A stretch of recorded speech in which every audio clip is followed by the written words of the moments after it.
Bismillahirrahmanirrahim. My name is Muhammad Sufyan and I am physics teacher.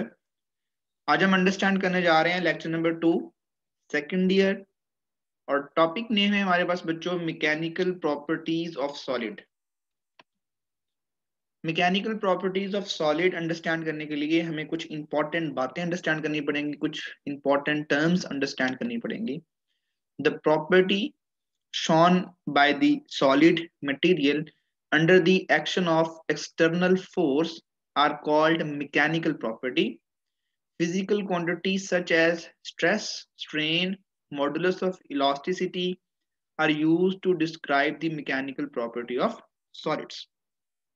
Materials के ऊपर हम force apply करेंगे और उस फोर्स अप्लाई करने के अमल को कहते हैं मैकेनिकल प्रॉपर्टी।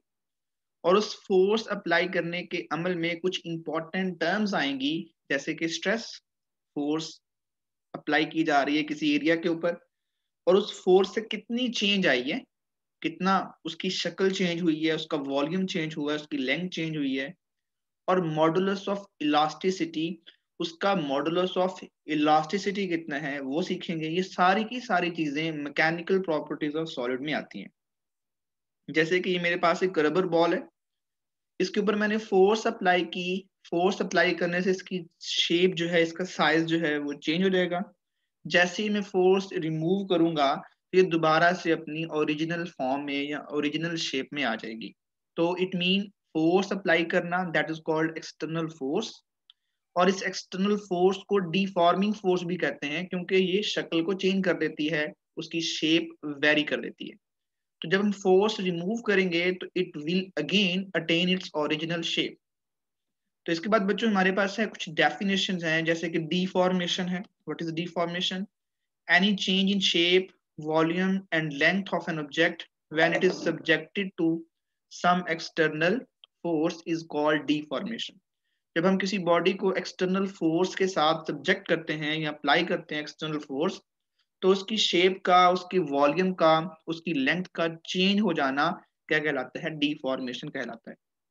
इसके बाद बच्चों हमारे पास है डिफॉर्मेशन इन क्रिस्टलाइन सॉलिड। क्रिस्टलाइन सॉलिड्स में डिफॉर्मेशन कैसे होती है? जैसे कि ये मेरे पास एक यूनिट, ये अनस्ट्रेच यूनिट सेल है। अनस्ट्रेच का मतलब मैंने इसके ऊपर कोई फोर्स अप्लाई नहीं की हुई। अगर मैं इसकी ऊपर वाली साइड और नीचे वाली साइड के ऊपर फोर्स अप्लाई करूं इन ऑपोजिट इन डायरेक्शन, तो it will elongated along Y axis, mean के ये लंबा हो जाएगा या इसका साइज चेंज हो जाएगी या इसकी शेप चेंज हो जाएगी अलोंग वाई एक्सिस। अगर मैं इसकी ऑपोजिट फोर्सेस पर अप्लाई करूं इनवर्ड, तो ये यूं इलोंगेट हो जाएगा अलोंग एक्स एक्सिस। जैसे ही ये दोनों फोर्सेस या अलोंग वाई एक्सिस या अलोंग इनवर्ड या आउटवर्ड फोर्स में रिमूव करूंगा, तो it will regain its original form.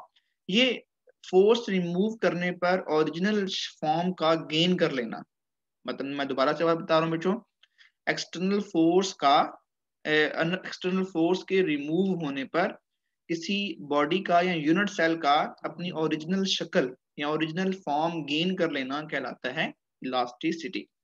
तो ये कुछ इंफॉर्मेशन लिखी हुई है। In crystalline solid atom are arranged in certain order.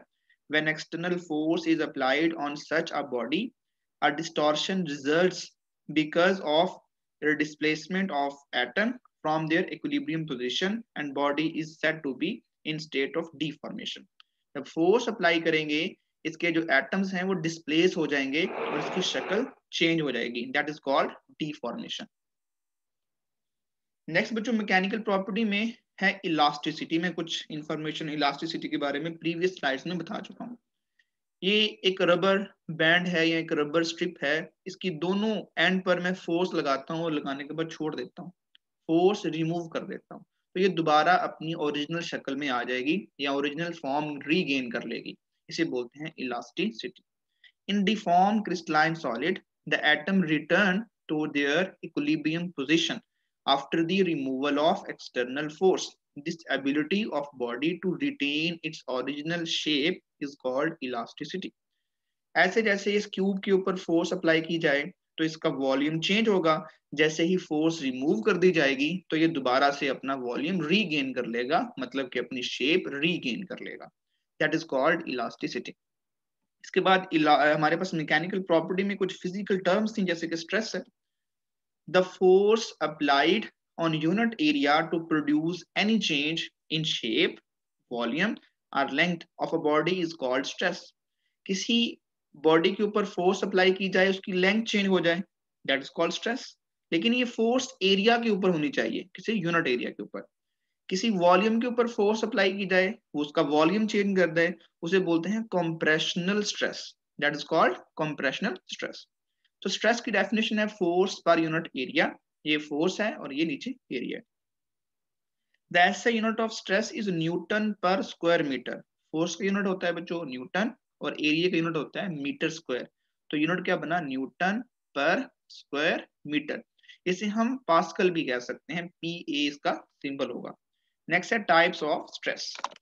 अगर हमारे पास stress that cause the change in length of an object is called tensile stress. अगर किसी की बॉडी की लेंथ चेंज हो, that is called tensile stress. A stress that cause the change in shape of an object is called shear stress. अगर किसी body की या किसी ऑब्जेक्ट की शेप चेंज हो जाए स्ट्रेस की वजह से, तो उसे बोलते हैं shear stress. Volume stress. Stress that cause the change in volume of an object is called volume stress. जैसा कि ये शक्ल में दिखाया गया है फिगर के अंदर। स्ट्रेस फोर्स अप्लाई करेंगे, इसका वॉल्यूम क्या हो जाएगा, change, that is called volume stress.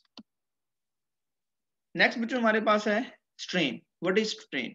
Strain is a measure of deformation of solid when stress is applied to it.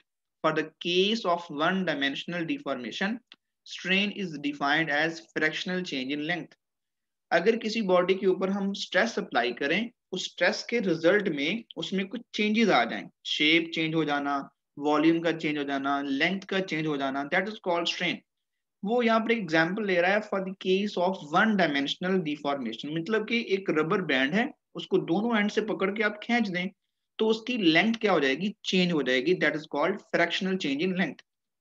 तो हम इसको यूं लिख सकते हैं, स्ट्रेन को हम एप्सिलॉन से रिप्रेजेंट करते हैं change in length divide by original length. ये रेशो होती है डेल्टा एल ओवर एल।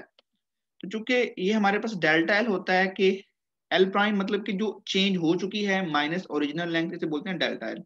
तो ये एल इन दोनों से अलग अलग डिवाइड हो सकता है, तो ये हमारे पास L prime over L minus L minus one यहाँ पर आएगा, ठीक है। तो strain, since strain is the ratio, strain is the ratio of length, it is dimensionless and therefore has no unit। क्योंकि ये रेशियो है सेम क्वांटिटीज की, तो अगर ये सेम क्वांटिटी की रेशियो है तो इसका कोई यूनिट, कोई डायमेंशन नहीं होती। Types of strain. स्ट्रेन्स की टाइप्स क्या है, तीन टाइप्स हैं, जैसे हमारे पास स्ट्रेस की तीन टाइप्स थी। If the strain is due to tensile stress, it is called tensile strain. अगर हमारे पास स्ट्रेस टेंसाइल है तो उसके रिजल्ट में जो स्ट्रेन होगी that is called tensile strain, और उसका जो मैथमेटिकल रिलेशन है डेल्टा एल ओवर एल के इक्वल होगा। अगर हमारे पास स्ट्रेस shear है तो स्ट्रेन भी क्या होगी, shear होगी।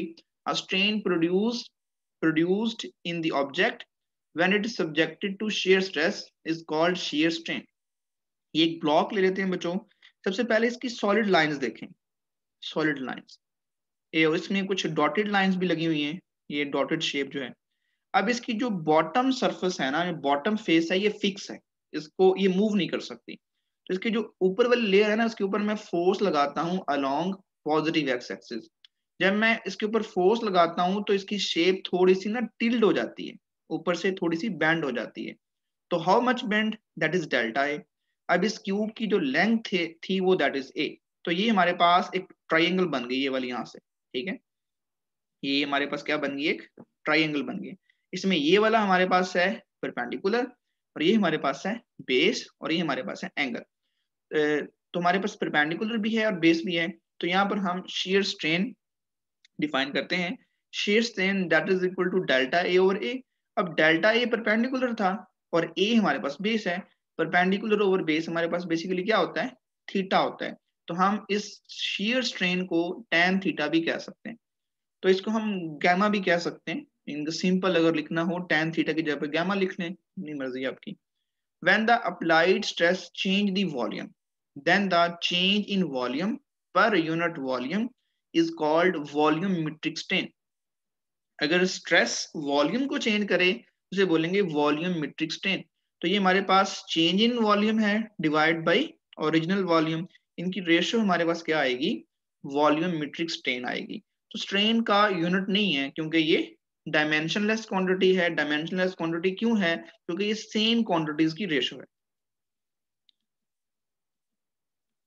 Thanks for watching. अगर कोई क्वेश्चन समझ ना आया हो तो आप मैसेज करके कमेंट करके कंसर्न कर सकते हैं। जज़ाकल्लाह।